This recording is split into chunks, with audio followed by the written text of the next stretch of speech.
Hello, നല്ല നമസ്കാരം. നെറ്റ്ഫ്ലിക്സിൽ റിലീസായിട്ടുള്ള നമ്മുടെ അലൻ റിച്ചാർഡ്സൺ പ്രധാന കഥാപാത്രമെത്തിയ വാർ മിഷൻ. ഒറ്റവാക്കിൽ പറഞ്ഞാൽ ആക്ഷൻ സിനിമകൾ ഇഷ്ടപ്പെടുന്നവർക്ക് ഇഷ്ടപ്പെടുന്ന ഒരു നല്ല ഒരു ആക്ഷൻ സിനിമ. ഇതിൻ്റെ മെയിൻ പ്ലോട്ട് എന്ന് പറയുന്നത് US ആർമി റേഞ്ച് സെലക്ഷൻ്റെ അവസാന ഘട്ടത്തിൽ എത്തിയ ഒരു കൂട്ടം സൈനികരുടെ കഥയാണിത്.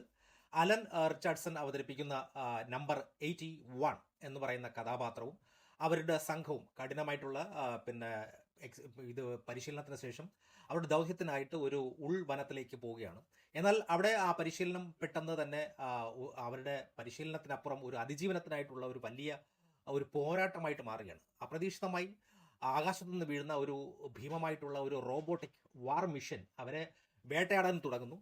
സാധാരണ ആയുധങ്ങൾ മാത്രം കൈവശമുള്ള ഇവർ ഈ സൈനികർ അതിശക്തമായിട്ടുള്ള ആ ഒരു അന്യഗ്രഹ യന്ത്രത്തെ എങ്ങനെ നേരിടുന്നു എന്നതാണ് ഈ സിനിമയുടെ മെയിനായിട്ടുള്ള ഒരു പ്ലോട്ട് എന്ന് പറയുന്നത്.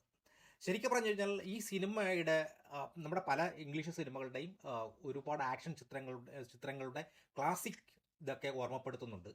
എനിക്ക് തോന്നുന്നത് റേഡിയേറ്റർ പോലുള്ള സിനിമകളുടെ അതിൻ്റെ ആ ഒരു അജ്ഞാതനായിട്ടുള്ള ഒരാൾ വേട്ടയാടുന്ന അതേ ഒരു സെയിം പ്രമേയം ഇതിൽ ഉണ്ട് തന്നെ.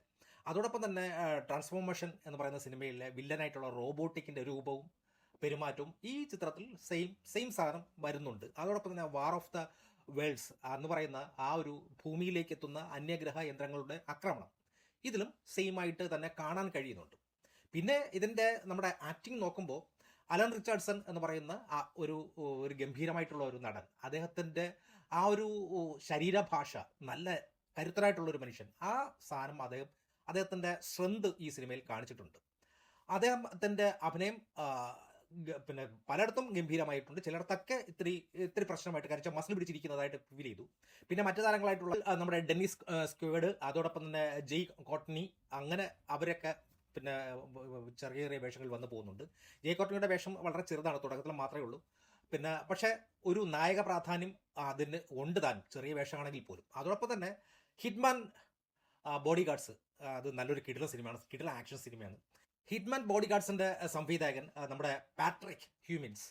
അദ്ദേഹം ഈ പാട്രിക്കിൻ്റെ ഹ്യൂമിൻസിൻ്റെ ആരാധനയാണ് നമ്മുടെ പൃഥ്വിരാജ്.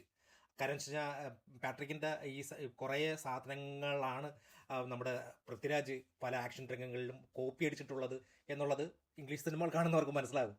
ഓക്കെ, അപ്പോൾ പാട്രിക് ഹ്യൂമിൻസ് ആണ് ഇതിൻ്റെ സംവിധായകൻ. പക്ഷേ അദ്ദേഹം നല്ല ആക്ഷൻ രംഗങ്ങളിൽ അദ്ദേഹം നല്ല കിടിലം അദ്ദേഹത്തിൻ്റെതായിട്ടുള്ളൊരു കയ്യൊപ്പ് പതിപ്പിച്ചിട്ടുണ്ട്. കിടിലം ഗംഭീരമായിട്ടുള്ള ആക്ഷൻ രംഗങ്ങൾ അത്. പക്ഷേ അദ്ദേഹത്തിന് തിരക്കഥയിൽ ഇത്തിരി സംതിങ് പ്രോബ്ലം ഉണ്ട്.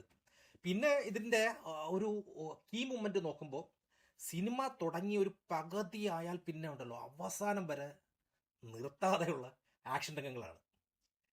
അതോടൊപ്പം തന്നെ ഇതിൻ്റെ സിനിമയുടെ തുടക്കത്തിൽ ഒരു 10-20 മിനിറ്റോളം വരുന്ന അവരുടെ പിന്നെ സൈനിക പരിശീലന രംഗങ്ങളുണ്ടല്ലോ, വളരെ ഗംഭീരമായിട്ട് ഒരു റിയലിസ്റ്റിക് ആയിട്ടുള്ള പിന്നെ ഇതായിട്ട് എനിക്ക് തോന്നി. അതോടൊപ്പം തന്നെ ഒരു മലനിരയിൽ നിന്നും സൈനികരെല്ലാവരും കൂടി ഉരുണ്ട് വീഴുന്ന രംഗമുണ്ടല്ലോ, എൻ്റെ മോനെ എന്തൊരു രംഗോടാ! അത് ചിത്രീകരിച്ചിരിക്കുന്ന രീതിയും ഗംഭീരം എന്ന് വെച്ചാൽ ഗംഭീരം. പിന്നെ അത് കഴിഞ്ഞിട്ടുണ്ടല്ലോ അവർക്കൊക്കെ പരിക്കേൽക്കുമ്പോൾ ഉണ്ടാവുന്ന ആ ഒരു സാധനം ഉണ്ടല്ലോ, ശരിക്കും പറഞ്ഞു കഴിഞ്ഞാൽ അതൊരു ഗംഭീര സാധനം. പിന്നെ ഇതിൻ്റെ ടെക്നിക്കൽ ഇത് നോക്കുമ്പോൾ നമ്മുടെ ഇതിൻ്റെ വിഷ്വൽസും CG ഒരുപക്ഷെ OTT സ്ട്രീമിംഗ് ആയതുകൊണ്ടായിരിക്കാം ഇതിൻ്റെ വിഷ്വൽസ് എഫക്റ്റുകൾക്ക് ഗംഭീരമായിട്ട് എനിക്ക് ഫീൽ ചെയ്തു. പിന്നെ ഈ ലൊക്കേഷനുകളുടെ ഭംഗി, കാരണം ഈ മിഷൻ ഇവരെ ഓട്ടിക്കുന്ന സമയത്ത് കുറേ നല്ല വിഷ്വൽസ് ഉണ്ട്. അതോടൊപ്പം തന്നെ നേരം വെളുക്കുമ്പോൾ ഉണ്ടാകുന്ന ഒരു വിഷ്വൽസും, മലകളുടെ ഇടയിൽ കൂടെ ഇങ്ങനെ ഒരു വെളിച്ചം വരുന്ന, സൂര്യനൊക്കെ വരുന്ന ഗംഭീര വിഷ്വൽസ്, കുറേ നല്ല ഗംഭീരമായിട്ടുള്ള വിഷ്വൽസ് ഉണ്ട്. അതോടൊപ്പം തന്നെ അവരുടെ സ്റ്റാർട്ടിങ്ങിലെ പരിശീലനത്തിൻ്റെ കുറേ വിഷ്വൽസ്, അണ്ടർ വാട്ടറിൻ്റെ കുറേ വിഷ്വൽസ്, ഗംഭീര സാധനങ്ങൾ കുറേ ഉണ്ട്. പിന്നെ ആക്ഷൻ രംഗങ്ങളിൽ ഗംഭീര കുറേ വിഷ്വൽസ്, ഗംഭീരം. പിന്നെ CGI പിന്നെ രംഗങ്ങൾക്ക് ഒരു ഗംഭീര കുറേ സാധനങ്ങളുണ്ട്. പക്ഷെ ചിലയിടത്തൊക്കെ എനിക്ക് അത്ര ഗംഭീരമായിട്ട് എനിക്ക് തോന്നിയില്ല. പിന്നെ ഒരു R-rated വയലൻസ് സിനിമ ആയതുകൊണ്ട് തന്നെ ഈ ആക്ഷൻ രംഗങ്ങൾ അതോടൊപ്പം തന്നെ വയലൻസും ഉള്ളതുകൊണ്ട് മാക്സിമം മുതിർന്നവരുടെ കൂടെ ഇരുന്ന് കുട്ടികൾ കാണുന്നതാണ് നല്ലത്. കുട്ടികളെ മാത്രം ഇരുത്തി കാണിക്കരുത്, അങ്ങനെയുള്ളൊരു സിനിമയാണിത്. കാരണം ഗംഭീരമായിട്ടുള്ള കുറേ വയലൻസ് ഒക്കെ ഉണ്ട്. പിന്നെ ഇതിൻ്റെ നെഗറ്റീവായിട്ട് എനിക്ക് തോന്നിയത് വളരെ പ്രെഡിക്റ്റബിളാണ് കഥയായിട്ടുണ്ടല്ലോ. അടുത്തത് എന്താണ് സംഭവിക്കാൻ പോകുന്നതെന്നും വളരെ എളുപ്പത്തിൽ നമുക്ക് ഊഹിക്കാൻ കഴിയുന്ന സാധനങ്ങൾ തന്നെയാണ്. പിന്നെ ഈ കഥാപാത്രങ്ങൾക്ക് പേര് കൊടുക്കാത്ത എന്താ ഇവർ? ഓക്കെ, എന്തിനാ ഈ നമ്പർ അടിച്ചു വിട്ടുന്നത്? കാരണം വെച്ചാൽ ഇമോഷണലായിട്ട് അവരുമായിട്ട് നമുക്കൊരു അടുപ്പം തോന്നുന്നില്ല.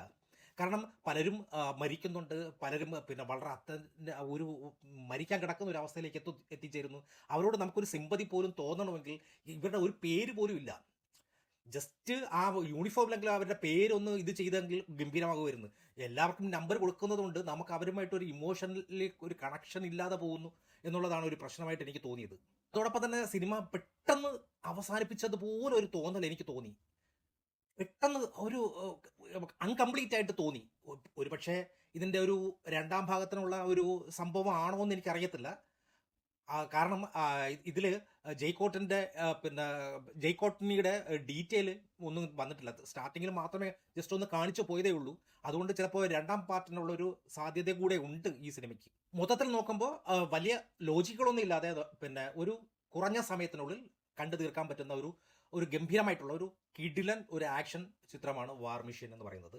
ആക്ഷൻ സിനിമകളിലെ അല്ലെങ്കിൽ പിന്നെ സയൻസ് ഫിക്ഷൻ സിനിമകൾ ഇഷ്ടപ്പെടുന്നവർക്ക് ഇത് ഒരിക്കലും നെറ്റ്ഫ്ലിക്സ് ഒരിക്കലും ഈ സിനിമ നിരാശപ്പെടുത്തില്ല. തീർച്ചയായിട്ടും വാർ മെഷീൻ കാണാവുന്നതാണ്. താങ്ക്